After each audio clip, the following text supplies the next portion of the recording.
ಇದು SS digital channel, Shri ಸುಮಂಗಲಿ digital channel. ನೀವು ನೋಡ್ತಾ ಇದ್ದೀರಿ ಸುದ್ದಿ ಸಮಯ, ಸ್ಥಳೀಯ ಸುದ್ದಿಗಳಿಗಾಗಿ.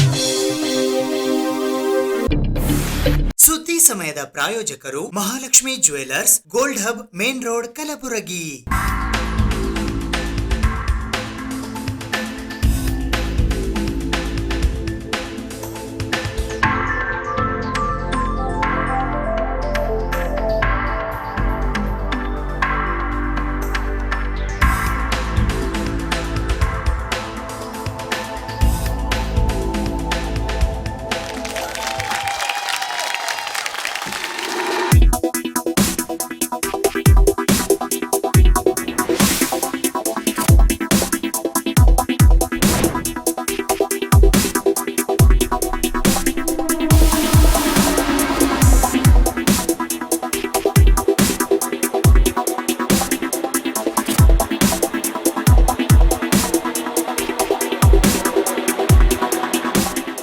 Mahalakshmi jewellers, gold hub, main road, Gulbarga. ಸುದ್ದಿ ಸಮಯಕ್ಕೆ ಸ್ವಾಗತ. ನಾನು RJ ಮಂಜು ಹಿರೋಳಿ. ಜಯಂತಿಗಳು ಆಡಂಬರಗಳಿಗೆ ಮಾತ್ರ ಸೀಮಿತವಾಗಬಾರದು ಎಂದು ವೈದ್ಯಕೀಯ ಶಿಕ್ಷಣ ಸಚಿವರಾದ ಡಾಕ್ಟರ್ ಶರಣಪ್ರಕಾಶ್ ಪಾಟೀಲ್ ಅವರು ಹೇಳಿದ್ದಾರೆ. ಪ್ರಸ್ತುತ ಪರಿಸ್ಥಿತಿಯಲ್ಲಿ ಶಿವಶರಣರ ಜಯಂತಿ ಆಚರಣೆಗಳು ಮೆರವಣಿಗೆಗೆ ಸೀಮಿತವಾಗಿದ್ದಲ್ಲದೆ ವೈಭವೀಕರಣ ಮಾಡಲಾಗುತ್ತಿದ್ದು, ನಿಜಾರ್ಥದಲ್ಲಿ ಅವರ ವಚನಗಳ ಸಾರ ಜನರಿಗೆ ತಲುಪಬೇಕಿದೆ. ಜಯಂತಿಗಳು ಆಡಂಬರಗಳಿಗೆ ಸೀಮಿತವಾಗಬಾರದು ಎಂದು ವೈದ್ಯಕೀಯ ಶಿಕ್ಷಣ, ಕೌಶಲ್ಯಾಭಿವೃದ್ಧಿ ಮತ್ತು ಜೀವನೋಪಾಯ ಸಚಿವರಾದ ಡಾಕ್ಟರ್ ಶರಣಪ್ರಕಾಶ್ ಪಾಟೀಲ್ ಅವರು ಕರೆ ನೀಡಿದ್ದಾರೆ. ಕಲಬುರಗಿ ನಗರದ ಜಗತ್ ವೃತ್ತದ ಬಸವೇಶ್ವರ ಪ್ರತಿಮೆಯ ಆವರಣದ ಸಾಂಸ್ಕೃತಿಕ ವೇದಿಕೆಯ ಸಭಾಂಗಣದಲ್ಲಿ ಜಾಗತಿಕ ಲಿಂಗಾಯತ ಮಹಾಸಭಾ ಜಿಲ್ಲಾ ಘಟಕ ಮತ್ತು ಬಸವಪರ ಸಂಘಟನೆಗಳು ಹಾಗೂ ಕಾಯಕ ಶರಣರ ಒಕ್ಕೂಟದಿಂದ ಶನಿವಾರ ಆಯೋಜಿಸಿದ್ದ ಬಸವ ಜಯಂತ್ಯೋತ್ಸವಕ್ಕೆ ಚಾಲನೆ ನೀಡಿ ಮಾತನಾಡಿದ ಅವರು, ಇಡೀ ಮನುಕುಲ ಉದ್ಧಾರಕ್ಕೆ ಬಸವಣ್ಣನವರ ವಚನಗಳು ದಾರಿದೀಪವಾಗಿವೆ. ಆದರೆ ಲಿಂಗ ಪೂಜೆ, ಲಿಂಗಧಾರಣೆ ಕೇವಲ ಲಿಂಗಾಯತರಿಗೆ ಸೀಮಿತವಲ್ಲ. ಬಸವಣ್ಣನವರ ಸಮಾನತೆ ಸಾರಬೇಕಾದರೆ ಎಲ್ಲಾ ಜಾತಿ ಜನಾಂಗದವರು ಸಹ ಲಿಂಗಧಾರಣೆ ಮಾಡಬಹುದು ಎಂದು ಹೇಳಿದರು. ಬಸವಣ್ಣನವರ ವಚನಗಳಲ್ಲಿ ವಿಶ್ವಸಂಸ್ಥೆ ಘೋಷಿಸಿದ ಎಲ್ಲಾ ಮಾನವ ಹಕ್ಕುಗಳ ವಿಚಾರಗಳು ಎಲ್ಲವೂ ಒಳಗೊಂಡಿವೆ.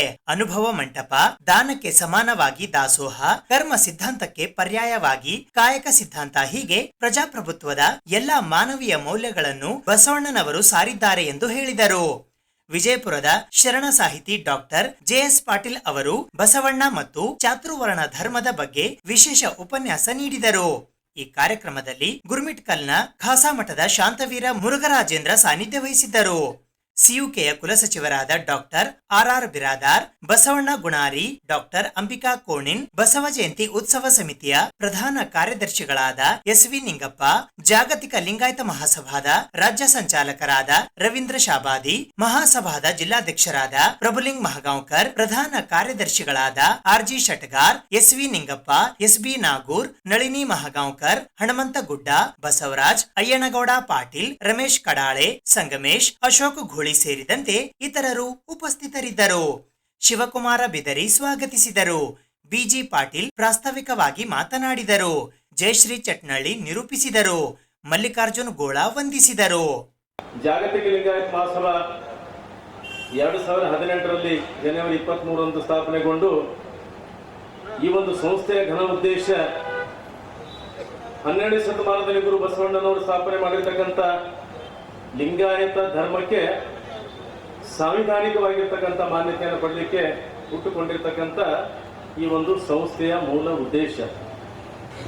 2017ರಲ್ಲಿ ಲಿಂಗಾಯತ ರ್ಯಾಲಿ ಬೀದರ್ನಿಂದ ಪ್ರಾರಂಭವಾಗಿ ಕರ್ನಾಟಕದ 5 ಜಿಲ್ಲೆಗಳಲ್ಲಿ ಒಂದೊಂದು ರ್ಯಾಲಿಯಲ್ಲಿ ಕಲಬುರಗಿಯಲ್ಲಿ ಸೆಪ್ಟೆಂಬರ್ 24, 2017ರಂದು ನೂತನ ವಿದ್ಯಾಲಯದ ಮೈದಾನದಲ್ಲಿ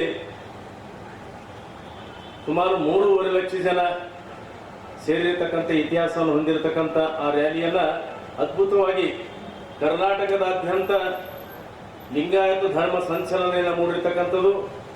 ನೆರೆಯ ಮಹಾರಾಷ್ಟ್ರದಲ್ಲಿ ಕೂಡ 14 ಜಿಲ್ಲೆಗಳಲ್ಲಿ ಈ ಅದ್ಭುತವಾಗಿರ್ತಕ್ಕಂಥ ಬೃಹತ್ ರ್ಯಾಲಿಗಳನ್ನು ನಿರ್ಮಾಣ ಮಾಡಿ ಲಿಂಗಾಯತ ಧರ್ಮ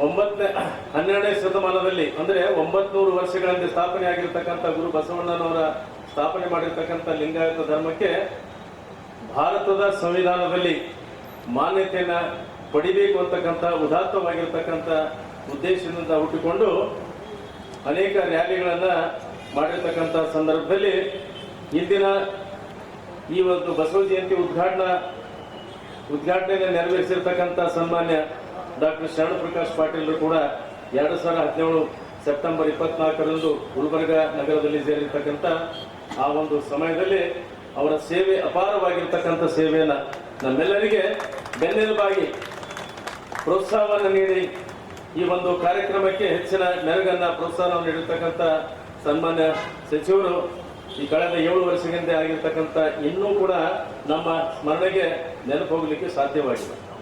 ಅಂತ ಅದ್ಭುತವಾಗಿರ್ತಕ್ಕಂಥ ಕಾರ್ಯಕ್ರಮವನ್ನು ಕಲಬುರಗಿ ಇತಿಹಾಸದಲ್ಲಿ ಸುವರ್ಣಾಕ್ಷರಗಳಲ್ಲಿ ಬರೆದಿರ್ತಕ್ಕಂಥ ಒಂದು ಕಾರ್ಯಕ್ರಮವನ್ನು ಜರುಗಿರ್ತಕ್ಕಂಥದ್ದು ಅದು ಒಂದು ಅಪೂರ್ವವಾಗಿರ್ತಕ್ಕಂಥ ಸಂದರ್ಭ ಅಂತ ನಾನು ಭಾವಿಸ್ತಾ ಇದ್ದೇನೆ.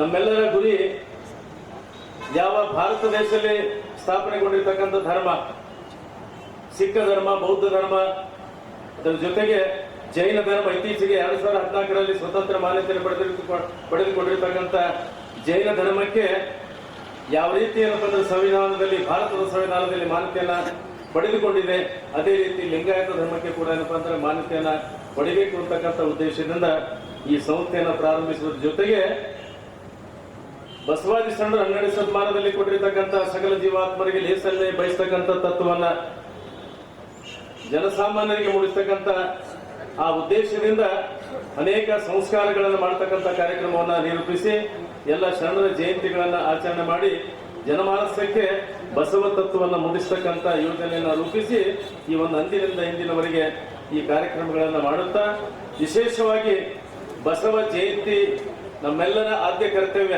ಯಾಕಂದ್ರೆ ಲಿಂಗಾಯತ ಧರ್ಮವನ್ನು ಕೊಟ್ಟಿರ್ತಕ್ಕಂಥ ಅಪ್ಪ ಬಸವಣ್ಣನವರ ಜಯಂತಿಯನ್ನ ನಾವು ಆಚರಣೆ ಮಾಡ್ತಕ್ಕಂಥದ್ದು ಸಮರ್ಪಣೆ ಭಾವದಿಂದ ಆಚರಣೆ ಮಾಡ್ತಕ್ಕಂಥದ್ದು ನಮ್ಮೆಲ್ಲರ ಆದ್ಯ ಕರ್ತವ್ಯ.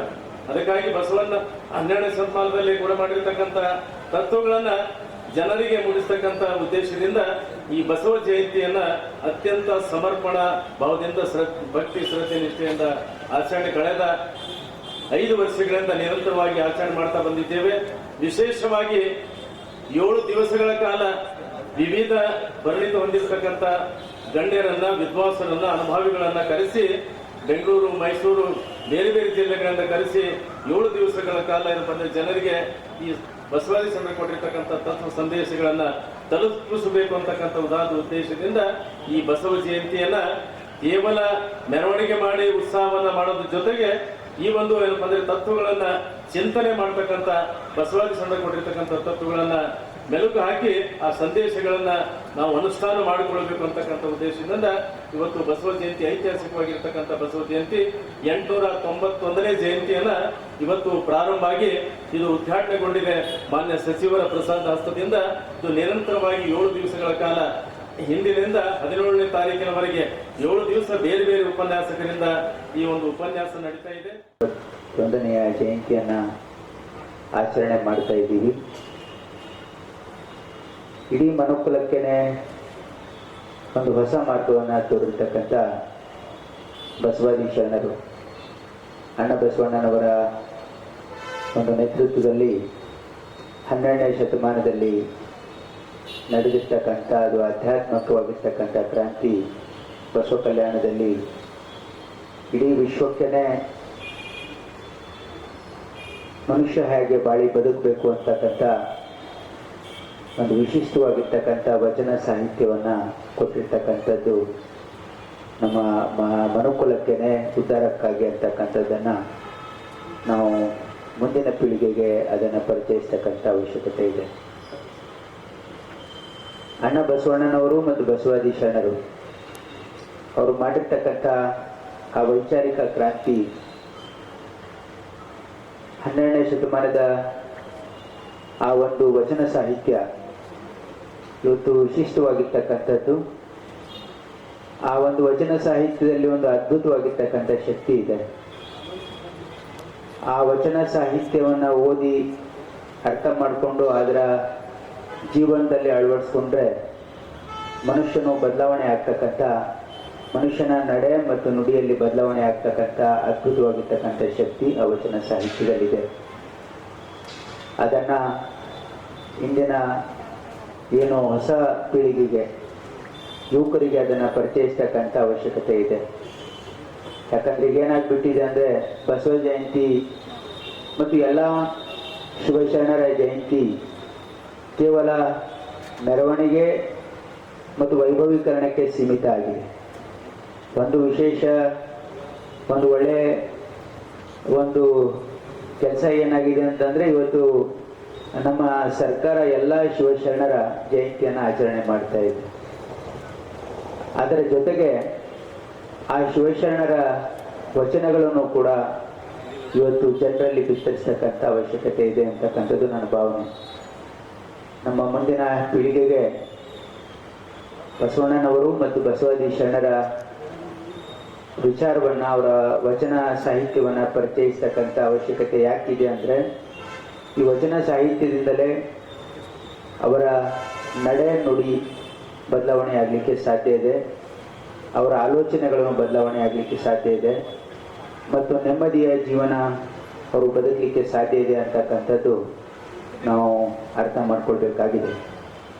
ಹಾಗಾಗಿ ನಾವು ಬಸವಣ್ಣನವರಿಗೆ ನಿಜವಾಗಿರ್ತಕ್ಕಂಥ ಶ್ರದ್ಧಾಂಜಲಿ ಅವರನ್ನು ನೆನಪಿಸ್ಕೊಳ್ಬೇಕು ಅಂತಂದರೆ ಈ ಕೆಲಸ ಮಾಡ್ತಕ್ಕಂಥ ಅವಶ್ಯಕತೆ ಇದೆ. ಮತ್ತು ವಿಶೇಷವಾಗಿ ಇದರ ಜೊತೆಗೆ ಇವತ್ತು ಲಿಂಗಾಯತ ಆಚರಣೆಗಳು, ವಿಶೇಷವಾಗಿ ಲಿಂಗ ಪೂಜೆನೂ ಕೂಡ ನಮ್ಮ ಯುವಕರಿಗೆ ಅದರ ಮಹತ್ವವನ್ನು ನಾವು ಅವರಿಗೆ ತಿಳಿಸ್ತಕ್ಕಂಥ ಅವಶ್ಯಕತೆ ಇದೆ. ಯಾಕಂದರೆ ಕ್ರಮೇಣವಾಗಿ ಇವತ್ತು ನಮ್ಮ ಯಾರೂ ಕೂಡ ಲಿಂಗ ಕಟ್ಟೋದನ್ನು ಬಿಟ್ಟಿದ್ದಾರೆ ಮತ್ತು ಲಿಂಗ ಪೂಜೆ ಮಾಡೋದನ್ನು ಕೂಡ ಇವತ್ತು ಬಿಟ್ಟಿದ್ದಾರೆ. ಹಾಗಾಗಿ ಮತ್ತೆ ಅದರ ಅವಶ್ಯಕತೆ ಇದೆ. ಇದು ಲಿಂಗ ಕಟ್ಟೋದು ಕೇವಲ ಲಿಂಗಾಯತರಿಗೆ ಸೀಮಿತ ಇಲ್ಲ, ಎಲ್ಲರೂ ಕೂಡ ಲಿಂಗ ಕಟ್ಬೋದು, ಎಲ್ಲರೂ ಲಿಂಗಾರ್ಚನೆ ಮಾಡ್ಬೋದು ಅಂತಕ್ಕಂಥದ್ದು ಬಹಳ ಮುಖ್ಯ. ಈ ಸಂದೇಶ ಸಮಾಜದಲ್ಲಿ ಹೋಗಬೇಕಾಗಿರ್ತಕ್ಕಂಥ ಅವಶ್ಯಕತೆ ಇದೆ. ಕಲಬುರಗಿ ಜಿಲ್ಲಾಡಳಿತದ ವತಿಯಿಂದ ಇಂದು ಕಲಬುರಗಿ ನಗರದ ಡಾಕ್ಟರ್ ಎಸ್.ಎಂ. ಪಂಡಿತ್ ರಂಗಮಂದಿರದಲ್ಲಿ ಜಗದ್ಗುರು ಶ್ರೀ ಆದಿಶಂಕರಾಚಾರ್ಯರ ಜಯಂತಿಯನ್ನು ಆಚರಣೆ ಮಾಡಲಾಯಿತು. ದಿನಾಂಕ 12 ಮೇ 2024ರಂದು ಬೆಳಿಗ್ಗೆ 11 ಗಂಟೆಗೆ ಕಲಬುರಗಿ ಜಿಲ್ಲಾಡಳಿತದ ವತಿಯಿಂದ ಜಗದ್ಗುರು ಶ್ರೀ ಆದಿಶಂಕರಾಚಾರ್ಯರ ಜಯಂತಿಯನ್ನು ಕಲಬುರಗಿ ನಗರದ ಡಾಕ್ಟರ್ ಎಸ್.ಎಂ. ಪಂಡಿತ್ ರಂಗಮಂದಿರದಲ್ಲಿ ಆಚರಣೆ ಮಾಡಲಾಯಿತು. ಈ ಸಂದರ್ಭದಲ್ಲಿ ಶಿಷ್ಟಾಚಾರ ತಹಶೀಲ್ದಾರರಾದ ನಿಸಾರ್ ಅಹಮದ್, ಕನ್ನಡ ಮತ್ತು ಸಂಸ್ಕೃತಿ ಇಲಾಖೆಯ ಸಹಾಯಕ ನಿರ್ದೇಶಕರಾದ ದತ್ತಪ್ಪ ಸಾಗನೂರ್, ಶ್ರೀ ಶಂಕರಾಚಾರ್ಯರ ಜಯಂತ್ಯೋತ್ಸವದ ಅಧ್ಯಕ್ಷರಾದ ಪಿಎಚ್ ಕುಲಕರ್ಣಿ, ಮುರಳೀಧರ್ ಭಟ್ ಪೂಜಾರಿ, ನಾಗೇಶ್ ಮೋರೆ, ಗೋಪಾಲಕೃಷ್ಣ ಸರಡಗಿ, ರಿಷಿಕೇಶ್ ಚೌಡಾಪುರ್, ರಾಹುಲ್ ಮಡ್ಕಿ, ರವೀಂದ್ರ ಕುಲಕರ್ಣಿ, ಸುನಿಲ್ ಜಹಾಗೀರ್ದಾರ್, ರೇಖಾ ಜೋಗೂರ್, ಸುನಿತಾ ನಾಗೂರ್, ಮಂಜುಳಾ ಕುಲಕರ್ಣಿ ಸೇರಿದಂತೆ ಇತರರು ಉಪಸ್ಥಿತರಿದ್ದರು. ಚಂದ್ರಶೇಖರ ಭಾರತಿ ಗುರು ವಿದ್ಯಾಪೀಠರಿಗೆ, ಚಂದ್ರಶೇಖರ ಭಾರತಿ ಗುರು ಭಾರತಿ ಪೀಠರಿಗೆ, ಚಂದ್ರಶೇಖರ ಭಾರತಿ ಗುರು ವಿದುಷೇಖರಗೆ, ಭವಾನಿ ಕಂಬದ ಗಣಪತಿ ಚಂಡಿ ಚಾಮುಂಡಿಗೆ, ವಿದ್ಯಾರಣ್ಯರಿಗೆ, ವಿದ್ಯಾಶಂಕರಗೆ, ತುಂಗಭದ್ರೆಗೆ, ಶೃಂಗ ನಿವಾಸಿನಿಗೆ, ಶೃಂಗೇರಿಪುರಗಳು ನೆಲೆಸಿರುವಂತ ಶಾರದಾಂಬೆ.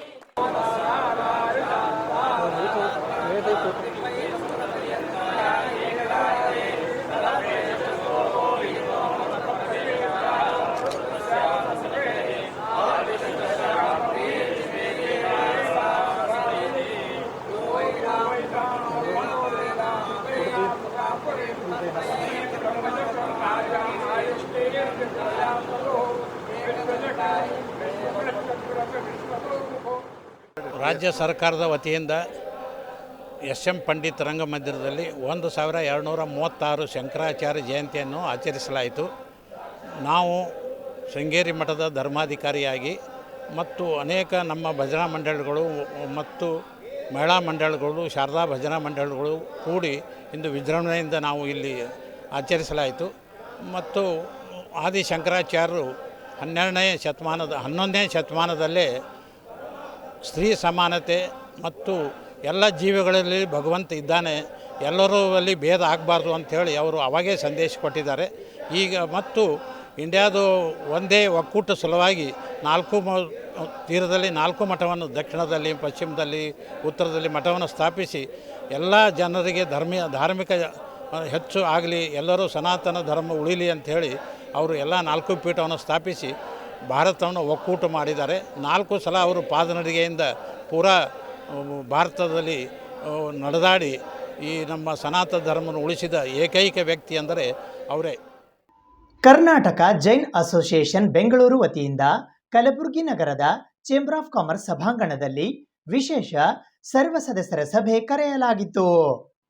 ಕರ್ನಾಟಕ ಜೈನ್ ಅಸೋಸಿಯೇಷನ್ ಬೆಂಗಳೂರು ವತಿಯಿಂದ ಅಸೋಸಿಯೇಷನ್ನಿನ ನಿಬಂಧನೆ 9A ಅನ್ವಯ ಸಂಘದ ಸರ್ವ ಸದಸ್ಯರ ವಿಶೇಷ ಸಭೆಯನ್ನು ದಿನಾಂಕ 12 ಮೇ 2024 ರವಿವಾರದಂದು ಬೆಳಿಗ್ಗೆ 10:30 ಗಂಟೆಗೆ ಕಲಬುರಗಿ ನಗರದ ಸೂಪರ್ ಮಾರ್ಕೆಟ್ನಲ್ಲಿ ಇರುವ ಚೇಂಬರ್ ಬಿಲ್ಡಿಂಗ್ ಕಾಂಪ್ಲೆಕ್ಸ್ನ ಕಲ್ಯಾಣ ಕರ್ನಾಟಕ ವಾಣಿಜ್ಯೋದ್ಯಮ ಸಂಸ್ಥೆ 2ನೇ ಮಹಡಿಯಲ್ಲಿ ಏರ್ಪಡಿಸಲಾಗಿತ್ತು.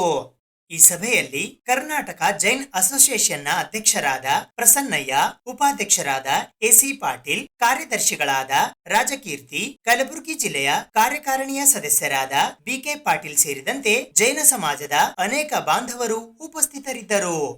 This is not a general body meeting. Special general body meeting convened only for 2 subjects. ಒಂದೇನು ಅಂತ ಹೇಳಿದ್ರೆ ಈಗ ಸದಸ್ಯರ ಸೇರ್ಪಡೆ ಬಗ್ಗೆ ಒಂದು ಡಿಸಿಷನ್ ತಗೊಳ್ಬೇಕು ಅಂತ, ಎರಡನೇದು 3 ವಿಭಾಗ ಎಕ್ಸ್ಟ್ರಾ ಮಾಡಬೇಕು. ಏನು 35 ಇದೆ ಅದನ್ನು 38 ಮಾಡಬೇಕು ಅಂತ. ಇವೆರಡು ಸಬ್ಜೆಕ್ಟ್ ಬಿಟ್ಟು ಬೇರೆ ವಿಷಯ ಇಲ್ಲೇನು ಚರ್ಚೆ ಮಾಡೋದಕ್ಕೆ ಅವಕಾಶ ಇಲ್ಲ. ನಮ್ಮ ವೈಸ್ ಪ್ರೆಸಿಡೆಂಟ್ ಏನೋ ಒಂದು ವಿಷಯ ಹೇಳಿದ್ರು ಅಂತ ಹೇಳ್ಬಿಟ್ಟು ಅದರಿಂದ ಬರುತ್ತೆ ಹೊತ್ತು ಅದು ಕೂಡ ಇಲ್ಲಿ ಚರ್ಚೆ ಮಾಡುವಂಥದ್ದಲ್ಲ. ಅದನ್ನ ನೆಕ್ಸ್ಟ್ ಜನರಲ್ ಬಾಡಿ ಸೆಪ್ಟೆಂಬರ್ ಅಲ್ಲಿ ಮಾಡ್ತೇವೆ, ಅದನ್ನು ನಾವು ಚರ್ಚೆ ಮಾಡುತ್ತೆ. ಇಲ್ಲಿ ಕೇವಲ 2 ಸಬ್ಜೆಕ್ಟ್ ಮಾತ್ರ ಚರ್ಚೆ ಮಾಡಬೇಕು. ಏನು ಪದಾಧಿಕಾರಿಗಳದ್ದು ಎಲೆಕ್ಷನ್ ಅದು ಮಾತಾಡಿದೆ, ಅದು ಮತ್ತೆ 3 ವಿಭಾಗ ಕ್ರಿಯೇಷನ್, ಇವೆರಡು ಬಿಟ್ಟು ಯಾವುದು ಚರ್ಚೆ ಮಾಡೋದಕ್ಕೆ ಸ್ಪೆಷಲ್ ಜನರಲ್ ಬಾಡಿ ಮೀಟಿಂಗ್ ಅಂದ್ರೆ ಯಾವ ಸಬ್ಜೆಕ್ಟ್ಗೋಸ್ಕರ ನಾವು ಕರೆದಿರ್ತೀವೋ ಆ ವಿಷಯ ಬಿಟ್ಟು ಬೇರೆ ಚರ್ಚೆ ಮಾಡೋದಕ್ಕೆ ಅವಕಾಶ ಇಲ್ಲ. We cannot take any decision in this special general body meeting. September 30 ನಾವು ಏನು ಜನರಲ್ ಬಾಡಿ ಮೀಟಿಂಗ್ ಕರಿತೇವೆ ಅದರಲ್ಲಿ ಎಲ್ಲಾ ಸಬ್ಜೆಕ್ಟ್ಗಳನ್ನು ನಾವು ಚರ್ಚೆ ಮಾಡೋದಕ್ಕೆ ಅವಕಾಶ ಇದೆ. ದಯಮಾಡಿ ಇದರಲ್ಲಿ ನಮ್ದೇನೇ ಮಾತುಕತೆ ಇದ್ರೂ ಕೂಡ ಕೇವಲ 2 ಸಬ್ಜೆಕ್ಟ್ ಮಾತ್ರ ನಾವು ಮಿತಿಗೊಳಿಸ್ಕೊಳ್ಬೇಕು, ಬೇರೆ ವಿಷಯ ನಾವು ಮಾತಾಡ್ಬೋದು ಅಂತ ತಮ್ಮಲ್ಲೆಲ್ಲ ರಿಕ್ವೆಸ್ಟ್. ಎಲ್ಲರಿಗೂ ಜೈ ಜನರಲ್ ವಿಶೇಷ ಸರ್ವಸಾಮಾನ್ಯ ಸಭೆಯಲ್ಲಿ ಬಿಟ್ಟಿದ್ದಕ್ಕಾಗಿ ಎಲ್ಲರಿಗೂ ಧನ್ಯವಾದಗಳು ಸಲ್ಲಿಸ್ತೇನೆ. ಈ ಒಂದು ಕರ್ನಾಟಕ ಜೈನ್ ಅಸೋಸಿಯೇಷನ್ ಇಂಥ ಒಂದು ದೊಡ್ಡ ಸಂಸ್ಥೆಯಾಗಿದೆ. ಸುಮಾರು 10,000ಕ್ಕಿಂತ ಹೆಚ್ಚು ಸದಸ್ಯತ್ವವನ್ನು ಹೊಂದಿದೆ. 10,000 ಸದಸ್ಯತ್ವ ಇದರಲ್ಲಿ 1,000 ಕೂಡ ಜನರು ಸೇರಿಲ್ಲ. ಇದಕ್ಕೆ ಕೊರತೆ ಏನು ಸಂಘಟನೆ, ಯಾಕೆ ಎಲ್ಲರಿಗೂ ಗಮನಕ್ಕೆ ತಂದಿಲ್ಲ ತಾವು, ಯಾಕೆ ಜನ ಬಂದಿಲ್ಲ, ಇದರ ನಿರಾಸಕ್ತಿ ಏನಿದೆ, ಅದ್ರ ಬಗ್ಗೆ ತಾವು ತಿಳುವಳ್ಕೊಡ್ಬೇಕು. ಮತ್ತೆ ಪ್ರತಿಯೊಂದು ಇಲ್ಲಿ 2 ಅಜೆಂಡಾ ಈ ವಿಷಯಕ್ಕೆ ಇಲ್ಲಿ ಮೀಟಿಂಗ್ ಮಾಡ್ಬೇಕಾದ್ರೆ ಕಲಬುರಗಿಯಲ್ಲಿ ಯಾಕೆ ಮಾಡ್ಬೇಕಿತ್ತು, ಇಷ್ಟು ಖರ್ಚು ಮಾಡಿದ್ವಿ, ಅಲ್ಲೇ ಬೆಂಗಳೂರಲ್ಲೇ ಮುಗಿಸ್ಕೋಬೇಕಿತ್ತು ಅಥವಾ ಚಿಕ್ಕೋಡಿಲೇ ಮಾಡ್ಬೇಕಿತ್ತು. ಇಷ್ಟು ಒಂದೇ ಅಜೆಂಡಾ ಕೊಟ್ಟಿದ್ರಿ ನೀವೀಗ. ಹಾಲಿ ಸದಸ್ಯರು ಚೇಂಜ್ ಮಾಡ್ಬೇಕಾದ್ರೆ ಒಂದೇ ಅಜೆಂಡಾ ಇರದೇ ಇರೋಂಥ ವಿಷಯ ನಿನ್ನೆ ಒಂದು ತಾವು ಡಿಸ್ಕಸ್ ಮಾಡಿದ್ರಿ. ಎಲ್ಲಾ ಕಾರ್ಯಕಾರಿಣಿ ಸಮಿತಿಗೆ ತಾವು ಏನೊಂದು ಡಿಸ್ಕಸ್ ಮಾಡ್ತೀರ ಅದು ಅಜೆಂಡಾ ಕಾಪಿಯನ್ನು ಕಡ್ಡಾಯ ಕೊಡ್ಬೇಕು ಮೀಟಿಂಗ್ ಅಲ್ಲಿ ಮುಂದೆ. ಅದನ್ನು ಮಾತ್ರ ಎಲ್ಲರೂ ಸದಸ್ಯರಿಗೆ ತಮ್ಮಷ್ಟಕ್ಕೆ ತಾವೇ ನಿರ್ಣಯ ತಗೊಂಡ್ರೆ ಏನೂ ಆಗೋದಿಲ್ಲ. ಯಾಕಂದ್ರೆ ಸಾರ್ವಜನಿಕರಿಗೆ ಏನಿದೆ ಅಂದ್ರೆ EC ಮಗಳು ಮಾತ್ರ ಗೊತ್ತಿದೆ, ಸದಸ್ಯರು ಯಾರಿದ್ದಾರೆ ಅಂತ ಅವ್ರಿಗೆ ಕೂಡ ಗೊತ್ತಿಲ್ಲ. ಬಂದರೆ ಫಾರ್ಮ್ ತಗೊಂಡ್ರು ಹೋದ್ರು. ಒಂದೇ. ಎರಡನೇದಾಗಿ ಕರ್ನಾಟಕ ಜೈನ್ ಅಸೋಸಿಯೇಷನ್ ಪ್ರತಿ ವರ್ಷ ತಾವು ಏನ್ ಕಾರ್ಯಗಳನ್ನು ಕೈಗೊಳ್ಬೇಕಂತ ಇದ್ದೀರಿ ಅದ್ರ ಬಗ್ಗೆ ಒಂದು ಪಟ್ಟಿ ಮಾಡಬೇಕು. ತಮ್ಮಷ್ಟಕ್ಕೆ ತಾವೇ ಒಂದು ಮಾಡಬಾರ್ದು. 1 ವರ್ಷದಲ್ಲಿ ತಾವು ಏನ್ ನಿರ್ಣಯ ತಗೋಬೇಕಂತ, ಅಥವಾ ಮಕ್ಕಳಿಗೆ ಸೌಲಭ್ಯ ಕೊಡ್ಬೇಕಂತ ಇದ್ದೀರಾ, ಅಥವಾ ಸಾಮಾಜಿಕ ಸೌಲಭ್ಯ ಕೊಡ್ಬೇಕಂತ ಇದ್ದೀರಾ, ಅಥವಾ ಏನು ನೀವು ಯಾವ ರೀತಿ ಆಯಾ ಜಿಲ್ಲಾ ಮಟ್ಟಕ್ಕೆ ಸೌಲಭ್ಯ ಕೊಡ್ಬೇಕು ಅದರ ಬಗ್ಗೆ ತಾವೊಂದು ನಿರ್ಣಯ ತಗೊಂಡು ಎಲ್ಲಾ ಸದಸ್ಯರಿಗೆ ಅದು ಮಾಹಿತಿ ಕೊಡ್ಬೇಕು ಅಂತ ನಾವು ಮಾಡ್ತೇವೆ. ಅದೇ ರೀತಿಯಾಗಿ ಈಗಾಗಲೇ ಒಂದು ಅಥಣಿ ಜಾಗ ತಗೊಳ್ಳಿ, ನೀವು ಅಥಣಿಯಲ್ಲಿ ತಗೊಳ್ಳಿ, ಬೆಳಗಾವಿಯಲ್ಲಿ ತಗೊಳ್ಳಿ. ಎಜುಕೇಶನ್ ಹಬ್ ಏನಿದೆ ಎಲ್ರಿಗೂ ಸರ್ವಸಾಮಾನ್ಯ ಏನಿದೆ ಎಜುಕೇಶನ್ ಹಬ್ ಅಂದ್ರೆ ಹುಬ್ಳಿ ಧಾರವಾಡ ಬೆಂಗಳೂರು ಅಂತ ಎಲ್ಲರೂ ತಲೆಯಲ್ಲಿದೆ. ಹುಬ್ಬಳ್ಳಿ ಅಥಣಿಯಲ್ಲಿ ಇದೆ, ಬೆಳಗಾವಿ ಚಿಕ್ಕೋಡಿ ಡಿವಿಷನ್ ಅಲ್ಲಿ ಇದೆ, ಅತ್ಯಂತ ಕಡು ಬಡವ ಮಕ್ಕಳಿದ್ದಾರೆ. ಅದಕ್ಕೋಸ್ಕರ ಅಥಣಿಯಲ್ಲಿ ತಗೊಳ್ಳೋದು ಸೂಕ್ತ ಇದೆ. ಅದೇ ರೀತಿಯಾಗಿ ಎಜುಕೇಶನ್ ಹಬ್ ಹುಬ್ಬಳ್ಳಿ ಧಾರವಾಡ ಮತ್ತು ಬೆಂಗಳೂರು ಜನ ಮತ್ತೆ ಸೌತ್ ಕೇಂದ್ರ ಕಡೆ ಇದೆ. ಅದ್ರ ಗುಲ್ಬರ್ಗ ಎಂಟರ್ ನಾರ್ತ್ ಕರ್ನಾಟಕ ವಿಶೇಷ ಕಲ್ಯಾಣ ಕರ್ನಾಟಕ ಸೆಂಟರ್ ಪ್ಲಸ್ ಗುಲ್ಬರ್ಗ ಇದೆ. ಇದರಲ್ಲಿ ಮುಂಬರ್ಗದಲ್ಲಿ ಆಲೋಚನೆ ಮಾಡಿ ತಾವು ಸಹಕಾರ ಕೊಟ್ಟರೆ ನಾವು ಸರ್ಕಾರದಿಂದ CSR ಲಿಸ್ಟ್ ಕೊಡ್ತೀವಿ. ನಮಗೆ ತಾವು ಸಹಕಾರ ಕೊಟ್ಟರೆ CS ಅಂಡ್ ಕಲಬುರಗಿಯಲ್ಲಿ ನಾವು ಎಲ್ಲ ಕಲಬುರಗಿ ಜಿಲ್ಲಾ ಸೈನ್ಸ್ ಮಾತ್ರ ಆವಿಸ್ಕೊಡ್ತೀವಿ ತಮಗೆ. ಇದನ್ನು ನೋಟ್ ಮಾಡ್ಕೋಬೇಕು. ತಗೋಬೇಕಂತ ಬೆಳಗಾವಿ ಜಿಲ್ಲಾದವ್ರಿಗೂ ನಮ್ಮ ಸದಸ್ಯರು ಬಂದ ಸೈಟು ನೋಡಿ ಆದರು ಎಲ್ಲ ಆಯಿತು. CA ಸೈಟ್ ಕೊನೆಯ ಕ್ಷಣದಲ್ಲಿ ನಮ್ಗೆ CA ಸೈಟ್ ಸಿಗಿದೆ. ನೀವು ಗುಲ್ಬರ್ಗ ನಾವು ಅಥಣಿಯಲ್ಲಿ CA ಸೈಟು ಅಷ್ಟೇಜ್ ಕಟ್ಟಬೇಕಂತೇಳಿ ತೊಗೊಳ್ತಾ ಇಲ್ಲ. ಮೊದಲೇ ನಿಮಗೆ ಜಾಗಕ್ಕೆ ನಮ್ಮ KJಗೆ ಪ್ರಾಪರ್ಟಿ ಮಾಡಬೇಕಂತ ತೊಗೊಳ್ತಾ ಇದ್ದೀವಿ. ಕೇವಲ 10-12 ಗುಂಟೆ CA ಸೈಟು 8-10 ಲಕ್ಷ ರೂಪಾಯಿದಾಗ ಸಿಗಬೇಕಂದ್ರೆ ಸರ್ಕಾರದಿಂದ ಪಡ್ಕೊಳ್ಳೋಕ್ಕಾಗೋದಿಲ್ಲ. ಅದು ನಮ್ಮ ಕರ್ನಾಟಕ ಜೈನ್ ಅಸೋಸಿಯೇಷನ್ಗೆ ಒಂದು ಆಸ್ತಿ ಆಗುತ್ತೆ ಅಂತ ತೊಗೊಳ್ತಾ ಇದ್ದೀವಿ ಹೊರತಾಗಿ ಆರ್ಕಿಡ್ ಕಟ್ಸೋದು ಮುಂದೆ ನೆಕ್ಸ್ಟ್ ವಿಷಯ. ಅಷ್ಟು ಚೀಪ್ದಲ್ಲಿ ಎಲ್ಲೇ ಕರ್ನಾಟಕದಲ್ಲಿ ಜಾಗ ಸಿಕ್ಕಿರೋದು ಚೀಪ್ದಲ್ಲಿ ಸಿಕ್ಕರೆ ತೊಗೋಬಹುದು. ಅದಕ್ಕೆ ನಮ್ಮದು ಅಬ್ಜೆಕ್ಷನ್. ಮತ್ತು ನೀವೇನು CA ಸೈಟು ಪ್ರತಿ ಜಿಲ್ಲೆಯಲ್ಲಿ ಹೇಳ್ತಾ ಇದ್ದಿರಲ್ಲ, ಎಲ್ಲ ಜಿಲ್ಲಾದವ್ರಿಗೂ ನಾವು ಈಗಾಗಲೇ ಹೇಳಿದ್ದೀವಿ. ಅಲ್ಲಿ ಅವರು ತಮ್ಮ ಲೋಕಲ್ ಲೀಡರ್ಸ್ ಯಾಕಂದ್ರೆ ಅದಕ್ಕೆಲ್ಲ ರಾಜಕೀಯ ಇಚ್ಛಾಶಕ್ತಿ ಇರಬೇಕು. ಬರೀ ಬೆಂಗಳೂರವ್ರು ಮಾಡಲಿ ಅಥವಾ ಅವರ 10,000 ಸದಸ್ಯರು ಅವ್ರು ಮಾಡಲಿ ಅಂದ್ರೆ ಆಗೋದಿಲ್ಲ. ಸ್ಥಳೀಯ ರಾಜಕೀಯ ಮುಖಂಡರ ಮೇಲೆ ಒತ್ತಡ ಹಾಕಿ ಅದನ್ನು ನೀವು CA ಸೈಟ್ ಸ್ಯಾಂಕ್ಷನ್ ಮಾಡಿಸ್ಕೋತಂದ್ರೆ ಅದಕ್ಕೆ ನಮ್ಮದೆಲ್ಲರಿಗೂ ಸಂಪೂರ್ಣ ಬೆಂಬಲ ಇದೆ. ಅದಕ್ಕೆ ನಾವು ನೀವು ಇವತ್ತು ಬರೀ ಕೇವಲ ಇವತ್ತು ಮಾತ್ರ ಹೇಳಿ ಹೋಗ್ಬಾರ್ದು, ಅದಕ್ಕೆ ಫಾಲೋ ಅಪ್ ಮಾಡಬೇಕು. ಒಂದೇದು ನೀವು ಇದೇ ಪ್ರಶ್ನೆ ಕೇಳಿದ್ರಲ್ಲ, 10,000 ಜನ ಸದಸ್ಯರಿದ್ದಾರೆ. ನೀವು ಸದಸ್ಯರು ಬೆಂಗಳೂರಲ್ಲಿ ಮೀಟಿಂಗ್ ಕರೆದಾಗ ನೀವು ಹೋಗಿದ್ರ? ದೂರ ಇಲ್ಲ, ನೋಟಿಸ್ ಬಂದಿರ್ತದೆ ಪ್ರತಿ ವರ್ಷ. ಈ ಸಲ ಬಂದಿರ್ಲಿಕ್ಕಿಲ್ಲ. ಪ್ರತಿ ವರ್ಷದ ಏನೇನು ಚಲನವಲನಗಳು ಏನು ಈ ಮೀಟಿಂಗ್ನಲ್ಲಿ ಆಗಿರ್ತದ, ಒಂದು ವರ್ಷದೊಳಗೆ ಏನು ಕಾರ್ಯ ಹಮ್ಮಿಕೊಂಡಿರ್ತೀವಿ ಒಂದು ಬುಕ್ ಪ್ರಿಂಟ್ ಮಾಡಿ ಬುಕ್ಲೆಟನ್ನು ಪ್ರತಿ ವರ್ಷ ಸೆಪ್ಟೆಂಬರ್ನಲ್ಲಿ ಏನು ಜನರಲ್ ಬಾಡಿ ಈ ವರ್ಷ ಬಂದಿಲ್ಲ. ಈ ವರ್ಷ ಅಲ್ರಿ, ಇನ್ನೂ ಈ ವರ್ಷ ಸೆಪ್ಟೆಂಬರ್ನಲ್ಲಿ ಬರ್ತಾರೆ. ಒಂದು ನಿಮಿಷ, ಜನರಲ್ ಬಾಡಿದ್ದು ಸೆಪ್ಟೆಂಬರ್ನಲ್ಲಿ ಬರುತ್ತೆ. ಇದು ವಿಶೇಷ ಸರ್ವಸಾಧಾರಣ ಸಭೆ. Not a general body.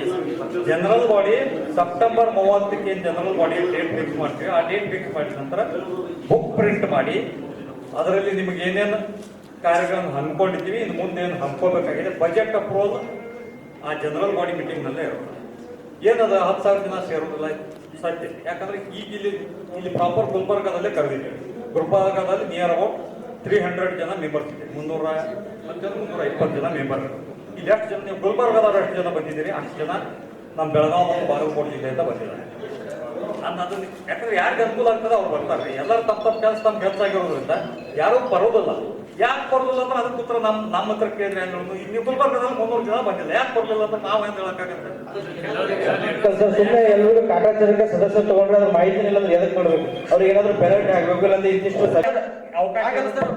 ಕಡ್ಡಾಯ 3 ಮೀಟಿಂಗ್ ಅಟೆಂಡ್ ಆಗಿಲ್ಲ ಅಂದ್ರೆ ತೆಗೆದಾಕ ಮತ್ತೆ ಅಂತ ಇಟ್ಕೊಂಡೇನು ಉಪಯೋಗ ಐತಿ? ಅದಕ್ಕೆ ನಮ್ಮ ಬೈಲಾದೊಳಗೆ ಅವಕಾಶ ಇಲ್ಲ ಸರ್. ಬೈಲಾ ತಿದ್ದುಪಡಿ ಮಾಡ್ರಿ ಸರ್. ಅವಕಾಶ ಇಲ್ಲ ಅಂದ್ರೆ ಮತ್ತೆ ಮೀಟಿಂಗ್ ಬಂದ್ ಮಾಹಿತಿ ಏನಂತೆ ಅವಕಾಶ. ರೂಲ್ಸ್ ರೆಗ್ಯುಲೇಷನ್ಸ್ ಬಿಟ್ಟು ಬೈಲಾ ತಿದ್ದುಪಡಿ ನಮ್ಮ ಹಂಚ್ಕೊಂಡು ಮಾಡ್ಲಿಕ್ಕಾಗಲ್ಲ ಸರ್. ನಾವು ಮಾಹಿತಿ ಮೀಟಿಂಗ್ ಬರಂಗಿಲ್ಲ ಅಂದ್ರೆ ಮತ್ತೆ ಆ ವ್ಯಕ್ತಿಗೆ ಅಸೋಸಿಯೇಷನ್ ಇಂಟ್ರೆಸ್ಟ್ ಇಲ್ಲ ಅಂದ್ರೆ ಎದಕ್ಕೆ ಇರ್ಬೇಕು? ಆ ವ್ಯಕ್ತಿಯಲ್ಲಿ ಕೆಲಸ ಮಾಡೋರು ತಗೊಳ್ರಿ. ಅದ್ರ ಬಗ್ಗೆ ಯಾರು ಆಸಕ್ತಿ ಅದ ಅವ್ರು ತಗೊಳ್ರಿ. ಇಲ್ಲ 350 ಜನ ಅದ ನಮ್ಗೆ ಗೊತ್ತಿಲ್ಲ. ಇನ್ನೊಂದ್ಸಲ ನಮ್ಮ ಜಿಲ್ಲೆದಾಗೆ ಗೊತ್ತಿಲ್ಲ 350 ಜನ ಮೀಟಿಂಗ್. ನೀವು ಹೇಳ್ತಾರೆ ಇವತ್ತು ಫಸ್ಟ್ ಟೈಮ್. ಅದು ಲಿಸ್ಟ್ ಕೊಡ್ಬೇಕ್ರಿ. ಲಿಸ್ಟ್ ನೋಡ್ರಿ.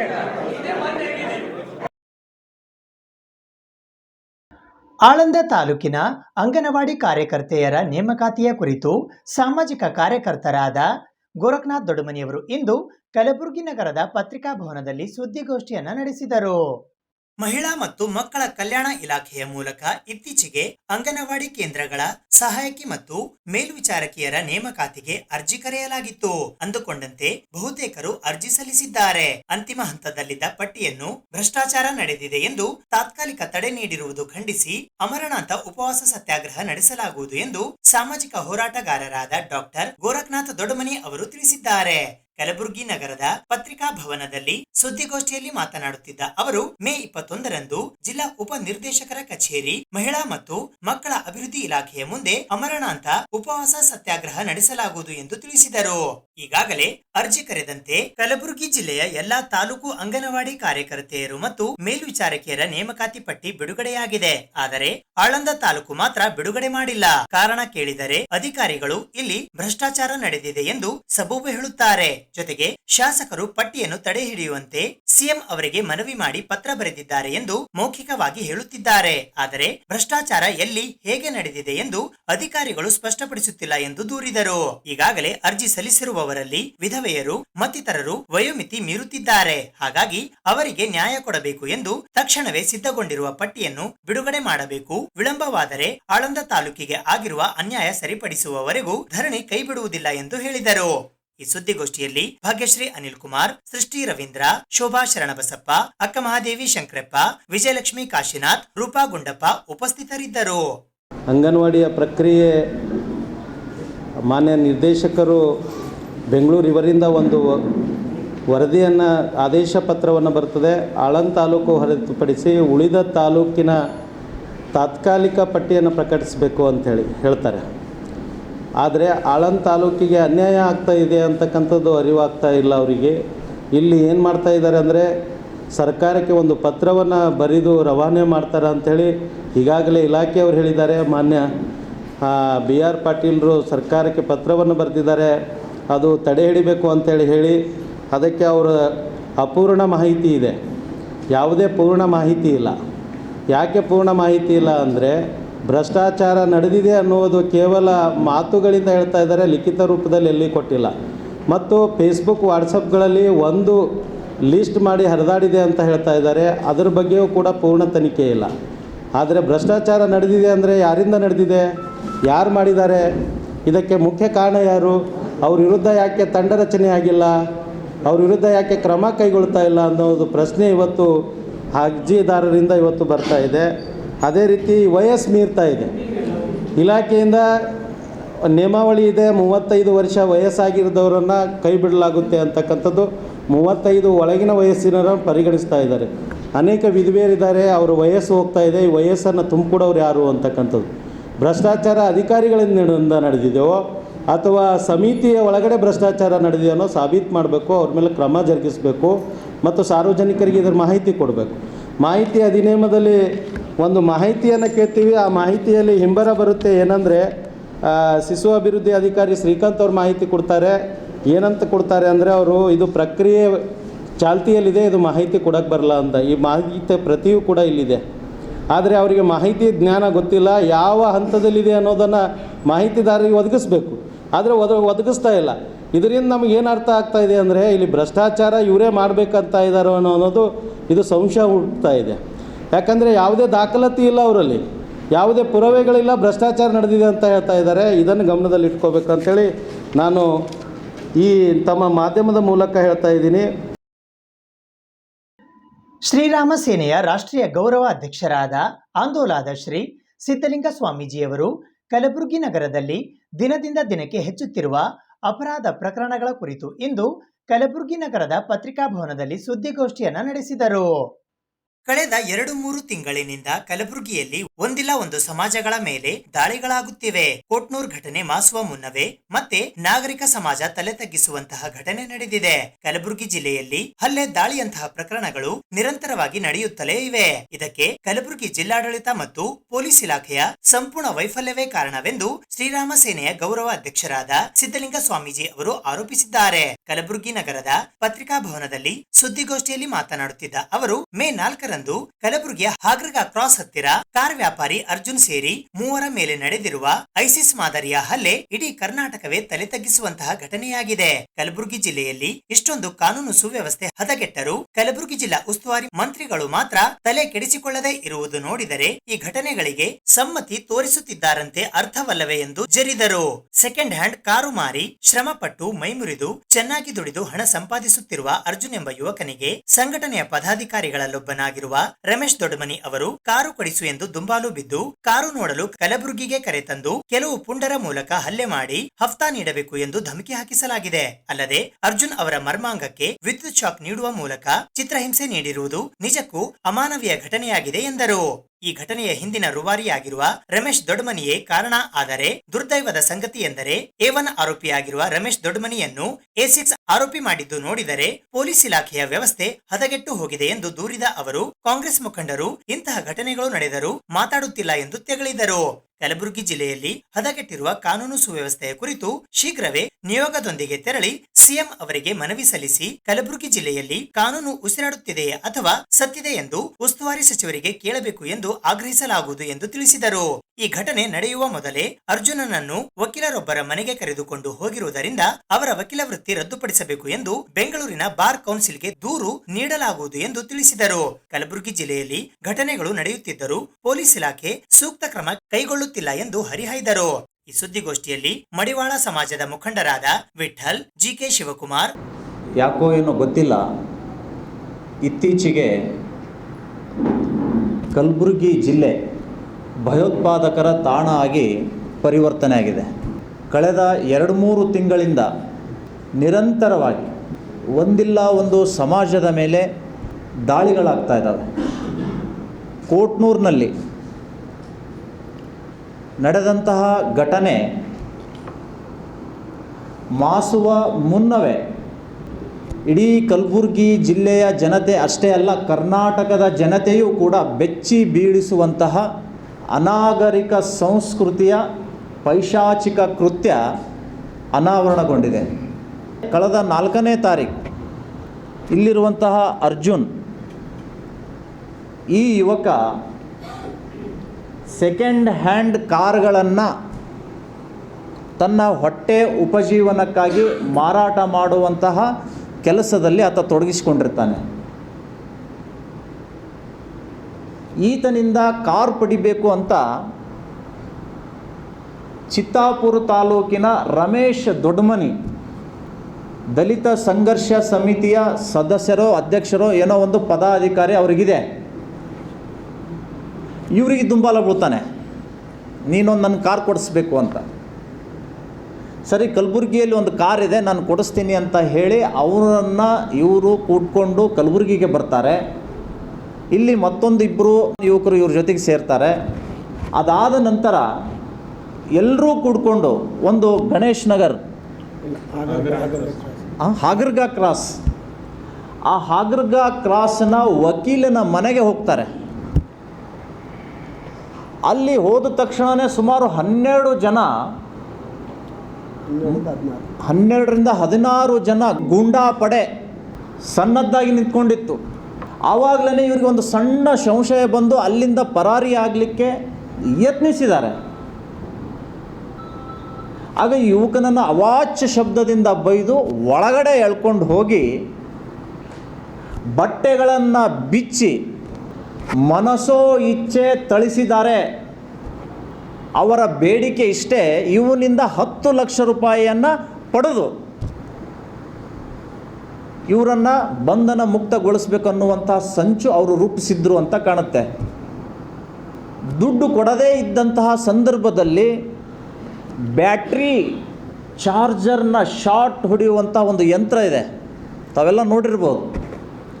ಆ ಯಂತ್ರದಿಂದ ಇವರ ಮರ್ಮಾಂಗಕ್ಕೆ, ಜನನಾಂಗಕ್ಕೆ ಕರೆಂಟ್ ಶಾಕನ್ನು ಕೊಡ್ತಾರೆ. ಕುತ್ತಿಗೆಗೂ ಕೂಡ ಅದನ್ನು ಉಪಯೋಗಿಸ್ತಾರೆ. ಧ್ವನಿ ಎತ್ತಿದರೆ ಆವಾಜ್ ಮತ್ ಕರೋ ಅಂತ ಭಯ ಹಾಕ್ತಾರೆ.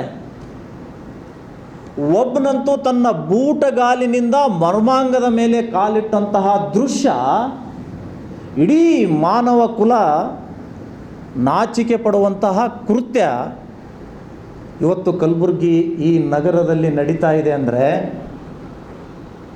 ಕಾನೂನಿನ ಸುವ್ಯವಸ್ಥೆ ಎಷ್ಟು ಹದಗೆಟ್ಟಿದೆ ಅನ್ನುವಂಥದ್ದನ್ನು ನೀವು ಅರ್ಥ ಮಾಡ್ಕೊಳ್ಬೇಕಾಗಿದೆ. ಕೆಲ ಕಾಂಗ್ರೆಸ್ ನಾಯಕರು ಚುನಾವಣೆಯಲ್ಲಿ ಕಣ್ಣೀರು ಸುರಿಸ್ತಾರೆ. ಕೋಟ್ನೂರು ಘಟನೆ ಆದಂತಾಗ ಕಣ್ಣೀರು ಸುರಿಸಲಿಲ್ಲ ಅವರು. ಈ ಅಮಾಯಕ ಅರ್ಜುನನ ಮೇಲೆ ದಾಳಿಯಾದಾಗಲೂ ಕೂಡ ಒಂದೇ ಒಂದು ಹೇಳಿಕೆಗಳನ್ನು ಕೊಡಲಿಲ್ಲ, ಕಣ್ಣೀರು ಸುರಿಸ್ತಾ ಇಲ್ಲ.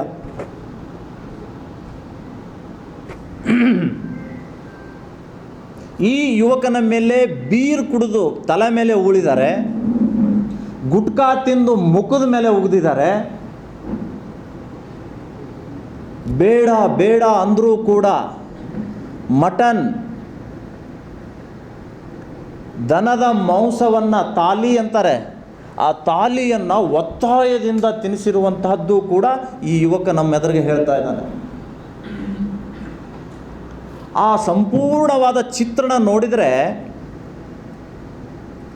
ನಮಗೆ ತಾಲಿಬಾನ್ ಮತ್ತು ಅಮೇರಿಕಾ ಯುದ್ಧ ನಡೆದಂತಹ ಸನ್ನಿವೇಶ ನೆನಪಾಯಿತು. ತಾಲಿಬಾನ್ ಉಗ್ರರಿಗೆ ಅಮೇರಿಕಾ ಸೇನೆ ಕಿರುಕುಳ ಕೊಡುತ್ತೆ ಅನ್ನುವಂಥ ಕೆಲವು ವಿಡಿಯೋಗಳು ಹರಿದಾಡ್ತಾ ಇತ್ತು. ಇರಾನ್ ಆ್ಯಂಡ್ ಇರಾಕ್, ಸಿರಿಯಾದಲ್ಲಿಯೂ ಕೂಡ ಇಂಥ ಘಟನೆ ನಡೀತು, ಐಸಿಸ್ ಮಾದರಿಯ ದಾಳಿಗಳು. ಆ ರೀತಿಯಾದಂತಹ ದಾಳಿಗಳು ಇವತ್ತು ನಮ್ಮ ಕಲಬುರಗಿಯಲ್ಲಿ ನಡೀತಾ ಇದೆ ಅಂದರೆ ಯಾರು ಹೊಣೆ ಇದ್ದು, ಯಾರು ಹೊಣೆ ಹೊರಬೇಕಿದ್ದು? ಒಂದು ವಾರದ ಹಿಂದೆಯೇ ರಾವೂರಿನಲ್ಲಿ ಒಬ್ಬ ವೈದ್ಯ, ಆ ವೈದ್ಯನನ್ನು 4 ಜನ ಹಿಡಿದು ರೂಮಲ್ಲಿ ಹಾಕಿ ಅವನನ್ನು ಕೂಡ ಬೆತ್ತಲೆ ಮಾಡಿ ಬಾಯಲ್ಲಿ ಬಟ್ಟೆ ತುರುಕಿ ಅಮಾನುಷವಾಗಿ ಥಳಿಸಿರುವಂತಹದ್ದು ಇವತ್ತು ಪತ್ರಿಕೆಯಲ್ಲಿ, ಮುಖಪುಟದಲ್ಲಿ ಮತ್ತು ಮಧ್ಯಪುಟಗಳಲ್ಲಿ ಅದನ್ನು ಮುದ್ರಣ ಆಗಿದ್ದು ತಾವೆಲ್ಲ ನೋಡಿದಿರಿ. ಏನ್ರಿ, ಎಲ್ಲಿ ಕಾನೂನಿದೆನಾ? ಇಲ್ಲಿಯ ಉಸ್ತುವಾರಿ ಸಚಿವರು ಬಹಳ ದೊಡ್ಡ ಪತ್ರಿಕಾಗೋಷ್ಠಿ ಮಾಡ್ತಾರೆ, ಕಲಬುರಗಿಯಲ್ಲಿ ಚುನಾವಣಾ ಆಯೋಗ ಸತ್ತೋಗಿದೆಯಾ ಅಂತ ಕೇಳ್ತಾರೆ. ಇವತ್ತು ನಾನು ಕೇಳ್ತಾ ಇದ್ದೀನಿ, ಇಲ್ಲಿಯ ಜಿಲ್ಲಾ ಉಸ್ತುವಾರಿ ಸಚಿವ ಪ್ರಿಯಾಂಕ ಖರ್ಗೆ ಅವರಿಗೆ, ಇಲ್ಲಿ ಕಾನೂನು ಉಸಿರಾಡ್ತಾ ಇದೆಯಾ ಅಥವಾ ಸತ್ತು ಹೋಗಿದೆಯಾ? ಇದನ್ನು ಸ್ಪಷ್ಟಪಡಿಸಬೇಕು. ಇಡೀ ರಾಜ್ಯದಲ್ಲಿ ಕಾನೂನು ಸುವ್ಯವಸ್ಥೆ ಸಂಪೂರ್ಣ ಹಾಳಾಗಿದೆ. ಇದಕ್ಕೆ ಇಲ್ಲಿಯ ಕಾಂಗ್ರೆಸ್ ಪಕ್ಷವೇ ನೇರ ಹೊಣೆ ಅನ್ನುವಂಥದ್ದು ನಾನು ಹೇಳ್ತಾ ಇದ್ದೀನಿ. ಒಟ್ಟಾರೆ ಈ ಎಲ್ಲ ಪ್ರಕರಣದ ಸೂತ್ರಧಾರಿ ರಮೇಶ್ ದೊಡ್ಡಮನಿ. ಈ ರಮೇಶ್ ದೊಡ್ಡಮನಿ ಹೆಣದಂತಹ ಬಲೆಯಲ್ಲಿ ಇವತ್ತು ಅರ್ಜುನ್ ಅನ್ನುವಂಥ ಅಮಾಯಕ ಯುವಕ ಸಿಲುಕಿ ನಲುಗಾಡ್ತಾ ಇದ್ದಾನೆ. ಆತನ ಮೇಲೆ ಅನೇಕ ಪ್ರಕರಣಗಳಿದೆ. ಲಾಂಗ್ ಡ್ರೈವ್ ಹಿಸ್ಟ್ರಿ ಅಂತಾರಲ್ಲ, ಲಾಂಗ್ ಡ್ರೈವ್ ಹಿಸ್ಟ್ರಿಯ ಸಂಚುಕೋರರು ಇವರೆಲ್ಲ. ಮೊನ್ನೆ ಪ್ರಿಯಾಂಕಾ ಖರ್ಗೆಯವರೇ ದೊಡ್ಡದಾಗಿ ನಮ್ಮ ಫೋಟೋಗಳನ್ನು ಇಟ್ಟು ತೋರಿಸ್ತಿದ್ರಿ ನೀವು ಮೀಡಿಯಾದಲ್ಲಿ. ನೋಡಿ, ಮಣಿಕಂಠ ರಾಠೋಡ್ನ ಜೊತೆ ಆಂದೋಲನ ಶ್ರೀಗಳಿದ್ದಾರೆ, ದಿವ್ಯಾ ಆಗ್ರಿಗೆ ಇದ್ದಾರೆ, ಇವರೆಲ್ಲ ಏನೇನು ಮಾಡಬೇಕಂತ ಹೊರಟಿದ್ದಾರೆ ಅಂತ ದೊಡ್ಡದಾಗಿ ಪೋಸ್ಟು ತೋರಿಸಿದ್ರಲ್ರಿ. ಇವತ್ತು ಈ ರಮೇಶ್ ದೊಡ್ಡಮನಿ ಲೋಕಸಭಾ ಕಾಂಗ್ರೆಸ್ಸಿನ ಅಭ್ಯರ್ಥಿ ಮಾನ್ಯ ಶ್ರೀ ರಾಧಾಕೃಷ್ಣ ಅವರ ಜೊತೆಗೆ ಫೋಟೋ ತೆಗೆಸ್ಕೊಂಡಿದ್ದಾರ್ರಿ. ತಟ್ಟೆಯಲ್ಲಿರುವಂತಹ ನೊಣದ ಬಗ್ಗೆ ಮಾತಾಡ್ತೀರಿ, ನಿಮ್ಮ ತಟ್ಟೆಯಲ್ಲಿ ಕೋಣ ಬಿದ್ದು ಒದ್ದಾಡ್ತಾ ಇದೆ. ಮಧ್ಯಸ್ಥಿಕೆ ವಹಿಸಿಕೊಂಡು ನಿಂತಹ ವ್ಯಕ್ತಿ ಅದೇ ಸ್ಥಳದಲ್ಲಿದ್ದು ಇವರನ್ನು ಬಲಿ ಕೊಡಲಿಕ್ಕೆ ನಿಂತಹ ವ್ಯಕ್ತಿ. ಇವರು ಹಾಕಿದ ಮೈ ಮೇಲಿನ ತೆಗೆದು ಒಂದೊಂದು ಬರೆ ಅವರ ಕಣ್ಣೀರಿನ ಇತಿಹಾಸ ಹೇಳುತ್ತೆ. ಮೂತ್ರ ಮಾಡೋಕ್ಕೂ ಕೂಡ ಇವತ್ತು ಕಷ್ಟ ಅನುಭವಿಸ್ತಾ ಇದ್ದಾನೆ. ಇಂತಹ ಕುಕೃತ್ಯ ಹಿಂದೆಂದೂ ಕಲಬುರಗಿ ಜಿಲ್ಲೆಯಲ್ಲಿ ನಡೆದಿಲ್ಲ.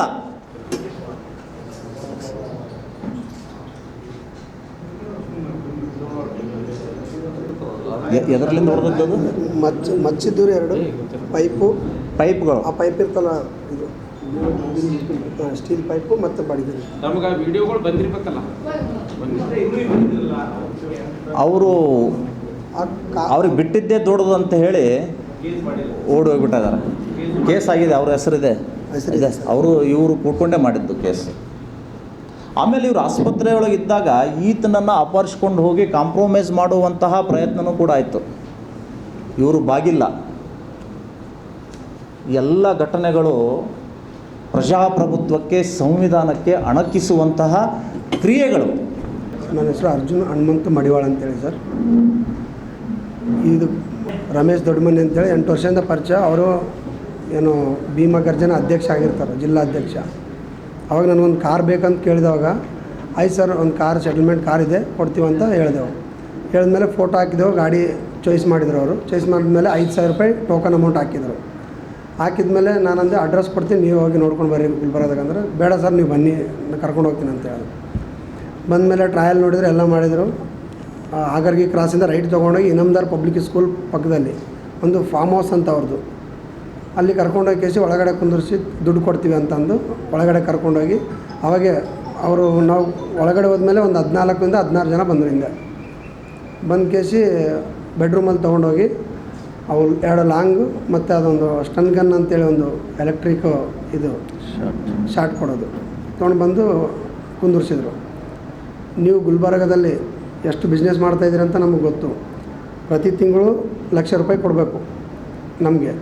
ಮತ್ತು ಆಮೇಲೆ ಇಲ್ಲಿಂದ ಹೋಗ್ಬೇಕಾದ್ರೆ ಒಬ್ಬೊಬ್ಬರು 10 ಲಕ್ಷ ಕೊಡಬೇಕು. ಮತ್ತು ನೀವು ತಂದಿರೋ ಗಾಡಿಗಳನ್ನ ಬಿಟ್ಟು ಹೋಗ್ಬೇಕು. ಇದನ್ನು ಎಲ್ಲಿ ಹೊರಗಡೆ ಹೇಳಪ್ಲೇ ಇಲ್ಲ. ಹೊರಗಡೆ ಹೇಳಿದ್ರೆ ನಿಮ್ಮ ಮನೇಲಿ ಬಂದು ಕೇಸಿ ಮನೆಗೆ ಬಂದು ಎತ್ಕೊಂಡು ಬಂದು ಕೆಲಸ ಮಾಡ್ತೀವಿ ಅಂತ ಹೇಳಿದರು. ಆದಮೇಲೆ ನಾವಲ್ಲಿ ಅಲ್ಲಿ ಒಪ್ಕೋಬೇಕಾಯಿತು. ನಮಗೇನು ಬೇರೆ ಆಪ್ಷನ್ ಇರಲಿಲ್ಲ. 28 ತಾಸು ರೂಮ್ನಲ್ಲಿ ಹಾಕ್ಕೊಂಡು 18 ತಾಸು ಹೊಡೆದಾರೆ ಸರ್ ಕಂಟಿನ್ಯೂ 18 ತಾಸು. ಮತ್ತು ಆಮೇಲೆ ದುಡ್ಡು ಅರೇಂಜ್ ಮಾಡಿಸಿ ಒಂದು ₹50,000 ನಮ್ಮ ಬೇರೆ ಬೇಕಿದ್ದವ್ರ ಅಕೌಂಟಿಂದ ಹಾಯಿಸ್ಕೊಂಡು ಅವಾಗ ಅದೇ ದುಡ್ಡನ್ನು ತೊಗೊಂಡೋಗಿ ಶಿಲ್ಪ ಬಾರ್ ಆ್ಯಂಡ್ ರೆಸ್ಟೋರೆಂಟು ಮತ್ತು ಪೆಟ್ರೋಲ್ ಪಂಪಲ್ಲಿ ಅಲ್ಲೆಲ್ಲಿ ಯೂಸ್ ಮಾಡ್ಕೊಂಡ್ರು ಅವರು. ಅದು ಕೂಡ FIR ಬರೆಸಿದ್ದೀನಿ ಸರ್. ಇವಾಗ ಅದಾದಮೇಲೆ ಸಾಯಂಕಾಲ 5 ಗಂಟೆಗೆ ಪೊಲೀಸ್ ಅಟ್ಯಾಕ್ ಮಾಡಿದರು. ಅಷ್ಟಕ್ಕೆ ಮೊದಲು 7 ಗಂಟೆವರೆಗೂ ಅವ್ರು ಟೈಮ್ ಕೊಟ್ಟಿದ್ದರು. ದುಡ್ಡು ಏನಾರು ಬರಲಿಲ್ಲ ಅಂದರೆ ನಮ್ಮನ್ನ ಬೇರೆ ಜಾಗಕ್ಕೆ ಶಿಫ್ಟ್ ಮಾಡಬೇಕು ಅಂತ. ಪೊಲೀಸವರಿಗೆ ಮದ್ದು ಸಿಕ್ಕಿದೆ, ಅದು ಎಲೆಕ್ಟ್ರಿಕ್ ಗನ್ ಸಿಕ್ಕಿದೆ, ಮತ್ತು ಚನ್ಕಿ ಗಡರಿ ಎಲ್ಲ ಅಲ್ಲಿ ಜಾಗದ ಮೇಲೆ ಎಲ್ಲ ಸಿಕ್ಕವ್ರೆ ಅವ್ರಿಗೆ. ಅವ್ರು ಬಂದು ಇದು ಮಾಡ್ಕೊಂಡೋದಕ್ಕೆ ನಾವು ಉಳ್ದಂಗೆ, ಇಲ್ಲಾಂದರೆ ಇಷ್ಟೊತ್ತಿಗೆ ಏನಾಗ್ತಿತ್ತೋ ಗೊತ್ತೇ ಇರಲಿಲ್ಲ ನಮಗೆ. 28 ತಾಸು ಮನೆ ಆಚೆಗೆ ಬಿಟ್ಟಿಲ್ಲ. ಏನಂತ ಯಾಕಂದ್ರೆ ಮತ್ತು ಆಮೇಲೆ ಇವಾಗ ನಾನು ಹಾಸ್ಪಿಟಲ್ ಅಡ್ಮಿಟ್ ಆಗಿದ್ದೆ. ಆದಮೇಲೆ ಅವರೆಲ್ಲ ಹೊರಗಡೆ ಅಲ್ಲೆಲ್ಲಿ ಕೂತ್ಕೊಂಡು ಕೇಸಿ ಮೀಟಿಂಗ್ ಮಾಡ್ತಾಯಿದ್ರು, ಇವ್ನು ಹೆಂಗಾರ ಎತ್ಕೊಂಡೋಗಿ ಕೇಸಿ ಸೆಟಲ್ಮೆಂಟ್ ಮಾಡಮಂತ. ಇವಾಗ ಈ ಥರ ಮತ್ತು ನಾನು ಇವಾಗ ಎಲ್ಲರೂ ಇರೋಲ್ಲ, ಮನೇಲಿ ಇರ್ತೀವಿ, ಓಡಾಡ್ತಿರ್ತೀವಿ, ತೊಗೊಂಡೋಗಿ ಇದೇ ದಬ್ಬಾಳಿಕೆ ಮಾಡಿ ಒಪ್ಪಿಸಿ ಮತ್ತು ಆಮೇಲೆ ಏನು ಮಾಡಿದ್ರೆ ಇದಕ್ಕೆ ಯಾರು ಜವಾಬ್ದಾರಿ ಏನು? ಅದ್ರಗೋಸ್ಕರ ನನಗೆ ಇದೇನಂತ ರಮೇಶ್ ಅನ್ನೋರು ಮೇನ್ ಇತ್ತು ಸರ್. ರಮೇಶ್ ಇನ್ನೊಂದು ವಕೀಲಿದ್ದ, ವಕೀಲು ಇದು ಕೂಡ ಸ್ಟೇಟ್ಮೆಂಟ್ ಬಂದಿಲ್ಲ ಇದರಲ್ಲಿ ನ್ಯೂಸಲ್ಲಿ. ಮೇನು ವಕೀಲ್ ಮನೆಯೇ ಅದು. ಅದರಲ್ಲಿ ವಕೀಲ್ದು ಕೂಡ ಪಾತ್ರ ಇದೆ. ಇನ್ನೂ 4 ಜನ ಸಿಕ್ಕಿಲ್ಲ. ಅದು ನಾವು 12 ಜನ ಬರ್ಸಿದ್ದೀವಿ ನಮಗೆ ಗೊತ್ತಿರೋಂಗೆ. ಅಲ್ಲಿ 7 ಜನ ಇದ್ದಾರೆ. ಅದಾದಮೇಲೆ ನಮಗೆ ಹೊರಗಡೆ ಬಂದಮೇಲೆ ಏನು ಅಪಾಯ ಆಗಬಾರ್ದು. ಈಗ ನನಗಿರೋ ನೋವಂದರೆ ಅನುಭವಿಸೋಕೆ ಆಗ್ತಾಯಿಲ್ಲ. ಪ್ರೈವೇಟ್ ಜಾಗದಲ್ಲೆಲ್ಲ ಕರೆಂಟ್ ಕೊಟ್ಟಿದ್ದಾರೆ. ಇನ್ನು ನಾನು ಇವತ್ತಿಗೂ ಇನ್ನೂ ಅಡ್ಮಿಟ್ ಆಗಿಲ್ಲ, ಯಾರು ಎಲ್ಲಿ ನಾನು ಹಾಸ್ಪಿಟಲ್ಗೆ ಹೋಗಿಲ್ಲ ಇವ್ರ ಭಯದಿಂದ. ಲಾಸ್ಟ್ ಟೈಮ್ ಇದೇ ಪೊಲೀಸ್ ಸ್ಟೇಷನ್ MLC ಮಾಡಿಸಿದಾಗ 14 ತಾಸು ಇದ್ದೀನಿ ಹಾಸ್ಪಿಟಲಲ್ಲಿ, ಆಮೇಲೆ ಮನೇಲಿದ್ದೀನಿ. ಈಗಾದರೂ ಹೊರಗಡೆ ಹೋಗ್ಬೇಕಾದ್ರೆ ಇದೇ ಭಯ ಇದೆ. ಇನ್ನು ಟ್ಯಾಬ್ಲೆಟ್ ತೊಗೊಂಡಿಲ್ಲ, ಏನು ಒಂದು ಇಲ್ಲಿ ಹೊರಗಡೆ ನಾನು MRI ಮಾಡಿಸಿಲ್ಲ, ಏನೂ ಮಾಡಿಸಿಲ್ಲ. ಈಗ ಮುಂದಿನ ಇದು ಏನು ಮಾಡಬೇಕು ಅಂತ ನನಗೆ ಇದು ಅದೇ ಕೇಳ್ತಾ ಇದ್ದೀನಿ ಸರ್. ನಿಮಗೆ ರಕ್ಷಣೆ ಬೇಕು. ಗೊತ್ತಿಲ್ಲ ಸರ್, ಅದು ಪೊಲೀಸ್ ಮಾಹಿತಿ. ಅದರಲ್ಲಿ ನಮಗೇನು 15 ಮಂದಿ ಹೊಡಿತಾ ಇದ್ರಲ್ಲ, ಅದರಲ್ಲೇ ಯಾರೋ ಒಬ್ಬರು ವಿಡಿಯೋ ಮಾಡಿ ಸ್ಪ್ರೆಡ್ ಮಾಡಿದ್ದಾರೆ, ಬೇರೆಯವರಿಗೆ ಮಾಡಿದ್ದಾರೆ. ಅವ್ರೇನು ಮಾಡ್ರೆ ಪೊಲೀಸ್ ಸ್ಟೇಷನ್ ಕಳ್ಸ್ಯಾರ, ಲೊಕೇಶನ್ ಕಳ್ಸ್ಯಾರ. ಅವಾಗ ಬಂದು ಪ್ರೈವೇಟ್ ಗಾಡಿ ತೊಗೊಂಡು ಸಿವಿಲ್ದಾಗ ಬಂದು ಕೇಸಿ ಅವ್ರನ್ನ ಇದು ಮಾಡ್ಕೊಂಡಾರ. ಅದರಲ್ಲಿ ಒಬ್ಬ ಸಲ್ಮಾನ್ ಅಂತ ಹೋದನು. ಇನ್ನು ಉಳ್ಕಿದ 7 ಜನ ಸಿಕ್ಕಿದ್ರು ಸರ್. ಅಡ್ವೊಕೇಟ್ ಪಾರ್ಟ್ ಅದು ಮನಿನೇ ಅವನದು, ಬಟ್ ಏನಾದರೆ ಅವ್ರಿಗೆ ಸಪೋರ್ಟ್ ಅಡ್ವೊಕೇಟ್ ಹೆಸರು ಅದರೊಳಗೆ ಅದು ಸರ್.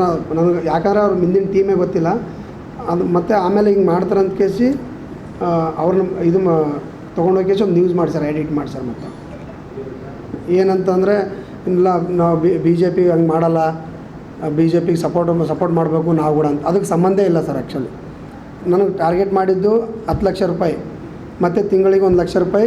ನೀನು ಏನು ಮಾಡ್ತೋ ಏನು ಬಿಡ್ತೋ ಗೊತ್ತಿಲ್ಲ, ತಿಂಗಳಿಗೆ ₹1,00,000 ನಾನು ಇನ್ಕಮ್ ಕೊಡ್ಬೇಕು. ನಾನು ಏನು ಮಾಡಿದ್ರೆ ಅವ್ರಿಗೆ ನಾನು ಎಲ್ಲ ಇನ್ಫಾರ್ಮೇಷನ್ ಕೊಡ್ಬೇಕು, ನಾನು ಇದು ಬಿಸ್ನೆಸ್ ಮಾಡ್ತೀನಿ. ಉದ್ದೇಶ ನನಗೆ ಗೊತ್ತಿಲ್ಲ ಸರ್, ಇದೇ ಉದ್ದೇಶ ಇಲ್ಲ ಸರ್, ಯಾವಾಗ ಕೇಳಿಲ್ಲ, ಫಸ್ಟ್ ಟೈಮೇ. ಬಟ್ ಅವ್ರಿಗೇನು ನಾನು ಗಾಡಿ ಮಾರ್ಲತ್ತೀನಿ, ಎಷ್ಟು ದುಡ್ಡು ಆವ ಅಂತ ಒಂದು ಟಾರ್ಗೆಟ್ ಮಾಡಿದ. ಇದು ಇವತ್ತಿನ ಸುದ್ದಿ ಸಮಯ. ಸ್ಥಳೀಯ ಸುದ್ದಿಗಳಿಗಾಗಿ ನೋಡ್ತಾ ಇರಿ ಸುದ್ದಿ ಸಮಯ. ನಿಮ್ಮ ನೆಚ್ಚಿನ ಸುದ್ದಿ ಸಮಯವನ್ನು ಡೆನ್ ಸೆಟ್ ಆಫ್ ಬಾಕ್ಸ್ನ ಚಾನಲ್ ಸಂಖ್ಯೆ 746ರಲ್ಲಿ ಪ್ರತಿದಿನ ರಾತ್ರಿ 9 ಗಂಟೆಗೆ, ಮರುಪ್ರಸಾರ ರಾತ್ರಿ 10 ಗಂಟೆಗೆ ಮತ್ತು ಮರುದಿನ ಬೆಳಿಗ್ಗೆ 8 ಗಂಟೆ ಮತ್ತು 9 ಗಂಟೆಗೆ ವೀಕ್ಷಿಸಬಹುದು. ಇದು SS ಡಿಜಿಟಲ್ ಚಾನಲ್, ಶ್ರೀ ಸುಮಂಗಲಿ ಡಿಜಿಟಲ್ ಚಾನಲ್. ನೀವು ನೋಡ್ತಾ ಇದ್ದೀರಿ ಸುದ್ದಿ ಸಮಯ, ಸ್ಥಳೀಯ ಸುದ್ದಿಗಳಿಗಾಗಿ. ಸುದ್ದಿ ಸಮಯದ ಪ್ರಾಯೋಜಕರು Mahalakshmi jewellers, gold hub, main road, Kalaburagi.